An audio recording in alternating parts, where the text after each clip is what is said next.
Shut up, Clarice. I always wanted to do that. Winning. Guys, what's up? Happy Monday. Yes, definitely gonna brag about this one. The Night Owl hoodie is out. Got the cap on. You guys could go copy one at the store. We're rocking out here. I'm wearing my hoodie and my hat because one, it's cold. Two, kind of proud. Today, I wanted to talk to you guys about the stream of consciousness. Usually it's a writing prompt. And some people do it well, where it's like, they just say whatever they think. And that's what today's episode is about. I think the biggest things that come to mind, and I'll just spit them out as we go, is for one, rest. Also to observing and overcoming, that comes to mind as well. For a multitude of reasons. It's been a year, you know? It's been a year for a lot of us, and whether it then our, you know, personal experiences, personal relationships, or global experiences and global relationships, there's been a lot to observe, but so much more to overcome and work through. Rest does not always equate to a physical rest. It could be a mental rest. It could be a rest from relationships. It could be a rest from yourself. Honestly, it could be a rest from yourself. These grand expectations of ourselves, of what we need to accomplish in a day, an hour, a week, and that's a lot. It's taxing, especially when you have so much other stuff going on. For me, these few weeks alone, there's been so much to process and so much to think about.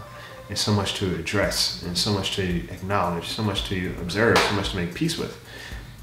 And when it's all said and done, rest is necessary. And to rest and to take care of yourselves. But Isaiah is not always the best at it. Fraud! Learning to take my own advice is important. And I did that last week. I think it's important to validate your feelings when things come up. Again, last week was an interesting week, and I'm sure emotions ran high. Your feelings are valid. You know, your feelings are always valid. If you're feeling them, they exist. You know, validation means that something exists. And whenever you feel something, it's important to recognize that while your feelings are valid, the thoughts may not always be as valid as we think, you know? A slogan that I came up with last week too was observe and overcome. Observance is good because now it gives you a compass. Uncertainty is great because it gives you a compass. You know, when you're uncertain about something or someone, that's indication that there's work that needs to be done, whether working through, for, or working away from. You know, uncertainty in a lot of ways can also usher in certainty. It can also usher in hope. It can also usher in a place for things to exist that may be a little bit more certain. You know, when it's all said and done, this hoodie, this hat, this podcast, all stems from uncertainty. All stems from uncertainty and me just deciding that I wanted to make something stick. Shout out to Nick, as always. Uncertainty is a compass, not a confinement. Where there is uncertainty, there's room for action. Make magic, rest, feel. Simple. In the words of Isaiah, I do embrace uncertainty. And I'm not saying when uncertainty comes, I'm like, oh, this is great. I go through a process. I evaluate, and it may not be the best feeling, but I always receive confirmation and clarity and growth from it. You know, I think whenever you take action in times of uncertainty, that's a bold move because that means that you believe that in your heart of hearts, you're able to do something to make things a little bit more certain. Not always just for you.